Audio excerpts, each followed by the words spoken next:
Hi everyone, আজকে আমি চলে যাচ্ছি বাঁকুড়া। সেই জন্য টোটোতে উঠে পড়েছি, যাচ্ছি স্টেশনে এসে দেখলাম আমি আগের ট্রেনটাই পেয়ে গেছি, দাঁড়িয়েছিল ট্রেন, তো উঠে পড়লাম। আমাকে ছাড়তে যাচ্ছিল বাবা। তো আমরা এখান থেকে যাব শিয়ালদা। তো ট্রেনে উঠে বাবার সাথে গল্প করতে করতে আমরা শিয়ালদা পৌঁছেও গেলাম। বাবা আমাকে ছাড়তে এসেছিলো, আমি তাই ভাবছিলাম বাবাকে দেখে যে আমি বোধহয় বড় হতে হতে বুড়ো হয়ে গেলেও বাবা আমার কাছে ছোটোই থাকবো। শিয়ালদা স্টেশনে নেমেও পর্যন্ত বাবা আমার ট্রলিটা টেনে নিয়ে যাচ্ছে, বলছে তুই পারবি না, ছাড় আমাকে দে।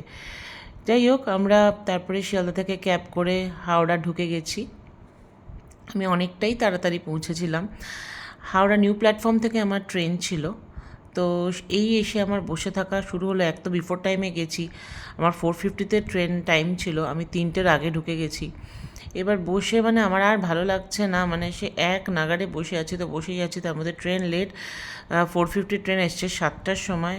এই যে অতঃপর আমি উঠে বসেছি ট্রেনে। তারপরে অ্যাপটাও ভীষণ বিগড়েছিল, অ্যাপেও ভুলভাল দেখাচ্ছিল, কোন স্টেশন আসছে না আসছে বুঝতে পারছি না, আমার কাঁদো কাঁদো অবস্থা। তারপরে এলো একটা ভেজিটেবল চপ, তো খেলাম। খাওয়ার পরে একটু শান্তি। তারপরে আমরা 12:15 নাগাদ বাঁকুড়া স্টেশনে এসে পৌঁছলাম। যাচ্ছি হোটেলের উদ্দেশ্যে। বাকি আপডেটস তোমার সাথে পরে আবার শেয়ার করব।